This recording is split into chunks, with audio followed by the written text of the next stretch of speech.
படுகிறேன். அவர் சொல்வதை கேள் என்றார். எனது கணவரின் தம்பியிடம் பேசும்பொழுது அவரும், அண்ணி, உங்கள் மேல் எனக்கு மரியாதை அதிகமாக உள்ளது. அம்மா ஆசைப்படுகிறார். அவரின் ஆசைக்கு நான் தடங்களாக நிற்க விரும்பவில்லை. ஆனால் இதில் உங்கள் சம்மதம்தான் முக்கியம் என்றார். ஒரு கட்டத்தில் நானும் யோசித்து சரி என்று சம்மதித்து விட்டேன். இதில் அனைவருக்கும் மிகுந்த சந்தோஷம். அடுத்த வாரத்திலேயே ஒரு நல்ல நாளாக பார்த்து திருமணம் செய்து வைத்தனர். அதே வீட்டிற்கு மீண்டும் மருமகளாக சென்றேன். முன்பு விக்கி எனது கணவராக இருந்தார். இப்பொழுது அவரது தம்பி சுரேஷ். இந்த திருமணம் சுரேஷின் முழு சம்மதத்துடன் நடந்ததா என எனக்குள் கேள்வி எழுந்தது. நானும் மாமியாரின் வற்புறுத்தலின் பேரில் திருமணம் செய்துள்ளார் என நினைத்தேன். முதலிரவில் நான் அமர்ந்திருக்க எனது அருகே சுரேஷ் வந்து அமர்ந்தார். அவரிடம், உங்களின் அண்ணனின் நினைவு என்னை விட்டு இன்னும் முழுதாக மறையவில்லை. அனைவரின் வற்புறுத்தலின் பேரில் மட்டுமே இந்த திருமணத்திற்கு சம்மதித்தேன்.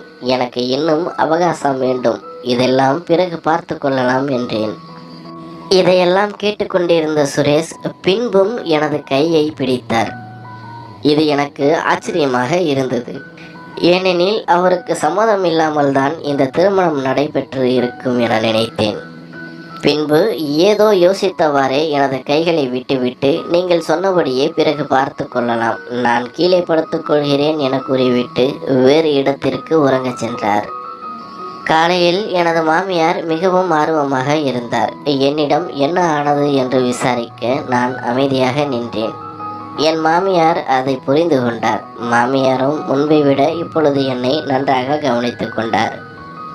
முன்பு விக்கிக்கு மனைவியாக இருக்கும் பொழுது சுரேஷ் என்னிடம் சகஜமாக பேசுவார். அன்றாடம் நடக்கும் நிகழ்வுகளை என்னுடன் பகிர்ந்து கொள்வார். ஆனால் இப்பொழுது அது தலைகீழானது. என்னிடம் அதிகமாக பேசுவதில்லை. ஏதாவது வேலை சொல்ல வேண்டும் என்றால் மட்டுமே என்னிடம் பேசுவார். எங்களுக்குள் திருமணம் நடந்திருந்தாலும் இடைவெளி மிக அதிகமாகிவிட்டது. இப்பொழுது எல்லாம் என்னிடம் பேசுவதையே அவர் நிறுத்திவிட்டார். நானும் இது பற்றி மாமியாரிடம் கூற, மாமியாரும் அவனுக்கு இதில் விருப்பமில்லை. நான் தான் கட்டாயப்படுத்தி அவனை திருமணம் செய்து வைத்தேன். காலம் செல்ல செல்ல அது சரியாகிவிடும், நீ ஒன்றும் கவலைப்படாதே என கூறுவார். மாமியார் ஒரு நாள் இரவு உறங்குவதற்கு அறைக்கு செல்லும் பொழுது என்னிடம் பாலை கொடுத்து, இதை சுரேஷிற்கு குடிக்க கொடு, எல்லாம் சரியாகிவிடும் என அனுப்பி வைத்தார். நானும் மாமியார் சொன்னது போல் அவரிடம் கொடுக்க அவரோ பாலை வாங்கி கீழே ஊற்றிவிட்டார். இது பற்றி மாமியாரிடம் கூற அவரும் விடாமல் தினமும் பாலை கொடுத்து அனுப்பி வைத்தார். சுரேஷ் பாலை குடிக்காமல் தினம் தினம் கீழே ஊற்றி வந்தார். மாமியாரும் ஒரு நாள் சுரேஷிடம் ஏன் பாலை குடிக்கவில்லை என்று கேட்க, அவரோ, அண்ணன் எனது கனவில் வந்து பாலை குடிக்க வேண்டாம் என்று சொன்னான் என்று கூறிவிட்டு சென்றார். அதன் பிறகு சுரேஷின் நடவடிக்கைகளில் பெரும் மாற்றங்கள் தென்பட்டன. இரவினில் தூங்காமல் எதையோ வெறித்து பார்த்து கொண்டிருப்பார். நானும் என்ன ஏது என்று விசாரிக்க அவரும் ஒன்றுமில்லை என்று கூறிவிட்டு அறையை விட்டு வெளியே சென்று விடுவார். எப்பொழுது வருவார் எப்பொழுது போவார் என தெரியவில்லை. இது பற்றி மாமியாரிடம் கூறினேன். அவரும் அதை பெரிதாக கண்டுகொள்ளவில்லை. ஆனால் தினமும் பால் கொடுப்பதை வழக்கமாக கொண்டிருந்தார். ஒரு நாள் இரவு அறைக்கு பாலுடன் செல்லும் பொழுது சுரேஷ் அங்கு இல்லை. பிறகு நான் அந்த பாலில் என்னதான் இருக்கிறது என்பதற்காக அதை நான் குடித்தேன். குடித்த சில நிமிடங்களிலேயே நன்றாக உறக்கம் வந்தது. அப்படியே உறங்கி போனேன். கனவில் எனது முதல் கணவர் வந்தார். மிகவும் பதட்டமாக காணப்பட்ட அவர், உனக்கு உயிரின் மேல் ஆசை இருந்தால் இந்த வீட்டை விட்டு சென்று விடு என கத்தினார். நானும் பயந்து போய் எழுந்து பார்த்தேன். அங்கு யாரும் இல்லை. ஆனால் அது கனவில் வந்தது போல எனக்கு தோன்றவில்லை. அச்சு அசலாக நேரில் சொல்வது போலவே தோன்றியது. நானும் பயந்து போய் அறையை விட்டு பதட்டத்துடன் வெளியே ஓடி வந்தேன். இதை பார்த்த எனது மாமியாரும் பதட்டமாக என்னவென்று விசாரிக்க ஆரம்பித்தார். நானும் விக்கி எனது கனவில் வந்தார் என்றேன். அவரின் முகம் மாறியது. பிறகு என்னை அசுவாசப்படுத்தி அமர வைத்து என்ன சொன்னான் என்று மெதுவாக கேட்டார். நானும் அவர் என்னை இந்த வீட்டை விட்டு செல்ல சொல்கிறார் என சொல்ல அவர் உட்கார்ந்து அழ ஆரம்பித்தார். வெகு நேரமாக எனது மாமியார் அழுது கொண்டிருந்தார். எனக்கு ஆச்சரியமாக இருந்தது. இத்தனை நாள் அவரின் மகனை நினைத்து என்றுமே இப்படி அழுததில்லை. அவர் சற்று நிதானத்திற்கு வந்த பிறகு அவரிடம் விசாரித்தேன். முதலில் அவர் ஒன்றும் இல்லை என்று கூற நான் விடாமல் தொடர்ந்து கேட்டேன். அவர் பேச ஆரம்பித்தார். முதலில் உன்னை சுரேஷிற்குத்தான் மிகவும் பிடித்து போனது.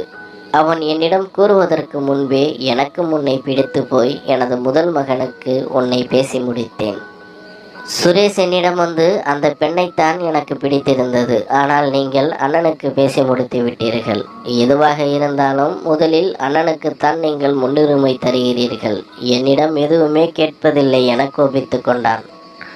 நானும் அவனை சமாதானம் செய்து, அப்படி ஒன்றுமில்லை, உனக்கு வேறொரு நல்ல பெண்ணாக பார்த்து திருமணம் செய்து வைக்கிறேன் என கூறிவிட்டு உங்களது திருமணத்தை முடித்து வைத்தேன். ஆனால் சுரேஷிற்கு உன்மேல் இருந்த மோகம் தீரவில்லை. திருமணம் முடிந்ததும் கூட உன்னை ஒரு மாதிரியாக பார்ப்பதை நான் பலமுறை கண்டேன். அவனை அழைத்து, இது உன் அண்ணனின் மனைவி, அப்படி தவறாக பார்ப்பது தவறானது என்று பலமுறை எச்சரித்தேன். ஒரு நாள் நீ உனது அம்மா வீட்டில் இருந்த பொழுது உனது கணவனிடம் உன்னை பற்றி சுரேஷ் சொல்ல இருவருக்கும் வாக்குவாதமானது. கோபத்தில் எதிரே நிற்பது தனது அண்ணன் என்பதையே மறந்து அவனது குரல் வலையை நெருக்க ஆரம்பித்தான் சுரேஷ். நானும் பதட்டமடைந்து எவ்வளவோ தடுக்க முயன்றேன். ஆனால் விக்கி மயங்கி விழுந்தான். பின்பு மருத்துவமனைக்கு அழைத்து செல்ல அவர்களும் இறந்து விட்டார் என கூறிவிட்டனர். அண்ணன் இறந்ததை அறிந்து எனது காலில் விழுந்து மன்னிப்பு கேட்டான் சுரேஷ். நான் கோபத்தில் எதையோ செய்துவிட்டேன், என்னை மன்னித்து யாரிடமும் எதுவும் சொல்லிவிடாதே என கெஞ்சினான். நானும் என்ன செய்ய? வெளியில் சொன்னாலும் எப்படியும் இறந்து போன மகன் வரப்போவதில்லை. அப்படி சொன்னால் இருக்கும் ஒரு மகனும் ஆயுள் முழுவதும் ஜெயிலில் இருக்க வேண்டி வரும். வயதான காலத்தில் நான் எங்கே போவது என யோசித்து அப்படியே விட்டுவிட்டேன். எனது மகனுக்கு ஹார்ட் அட்டாக் வந்து இறந்து போனதாக அனைவரிடமும் சொன்னேன். பிறகு பெரிய மகனுக்குத்தான் உன்னுடன் வாழ்வதற்கு கொடுத்து வைக்கவில்லை. இரண்டாவது மகன் விரும்பியது போலவே உன்னை திருமணம் செய்து வைக்கலாம் என அவனுக்கும் திருமணமும் செய்து வைத்தேன். அவனும் சந்தோஷமடைந்து திருமணம் செய்து கொண்டான். ஆனால் உன்னை நெருங்கும் பொழுதெல்லாம் அண்ணனின் முகம் தெரிவதாக என்னிடம் கூறினான். அது மட்டுமல்லாது உறங்கினாலும் அண்ணன் தொந்தரவு செய்வதாகவும் கூறினான். அதற்காகத்தான் தினமும் பாலில் சிறிதாக தூக்கம் மாத்திரை கலந்து கொடுத்து வந்தேன். இதனால் அவனது பிரமை போய் உன்னுடன் கணவன் மனைவி உறவு வலுப்படும் என நினைத்தேன். தயவு செய்து என்னை மன்னித்துவிடு. எனது நிலைமையில் இருந்து யோசித்துப்பார்.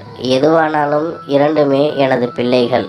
நானும் வயதான காலத்தில் அனைவரையும் போல பேர குழந்தைகளை பார்க்க ஆசைப்பட்டேன். என்னை மன்னித்துவிடு என்றார். இதை அனைத்தும் கேட்டதும் எனக்கு உலகமே நின்று விடுவது போல் தோன்றியது. எனது பிரியமான முதல் கணவரை கொன்றவனுடனா இத்தனை நாட்கள் வாழ்ந்தோம் என மனம் கோபம் கொண்டது. நானும் எதுவும் பேசாமல் எனது அறைக்கு சென்று எனது துணிமணிகளை எடுத்துக்கொண்டு எனது அம்மா வீட்டிற்கு கிளம்பினேன். எனது மாமியாரும் எவ்வளவோ தடுக்க முயன்றார். ஆனால் நான் கேட்காமல் எனது அம்மா வீட்டிற்கு வந்துவிட்டேன். அம்மாவும் என்ன ஏதுவென்று விசாரிக்க நான் ஒன்றும் கூறவில்லை. மாமியாரும் பல தடவை எங்கள் வீட்டிற்கு வந்து என்னை சமாதானப்படுத்த முயன்றார். அவரிடம், நான் நினைத்தால் உங்கள் இரண்டாவது மகனை போலீசில் பிடித்து கொடுக்க முடியும். ஆனால் உங்களுக்கு நான் மதிப்பு கொடுக்கிறேன். அவருக்கு வேறொரு திருமணம் செய்து வைத்து உங்களின் ஆசைகளை நிறைவேற்றிக் கொள்ளுங்கள். தயவு செய்து என்னை விட்டுவிடுங்கள். நான் எனது முதல் கணவரின் நினைவிலேயே வாழ்ந்து விடுகிறேன் என கூறி அனுப்பி வைத்தேன். சுரேஷும் என்னுடன் பேச எவ்வளவோ முயற்சி செய்தார். ஆனால் நான் இதுவரை அவரிடம் பேசவில்லை. இது பற்றி யாரிடமும் எதுவும் இதுவரை கூறவில்லை. என்ன செய்வது? இறந்து போன எனது கணவர் திரும்ப வரப்போவதில்லை. நான் அமைதியாக இருப்பது என்னை மருமகளாக அல்லாமல் ஒரு மகளைப் போல பார்த்து கொண்ட மாமியாருக்கு செய்யும் உதவியாக நினைத்தேன்.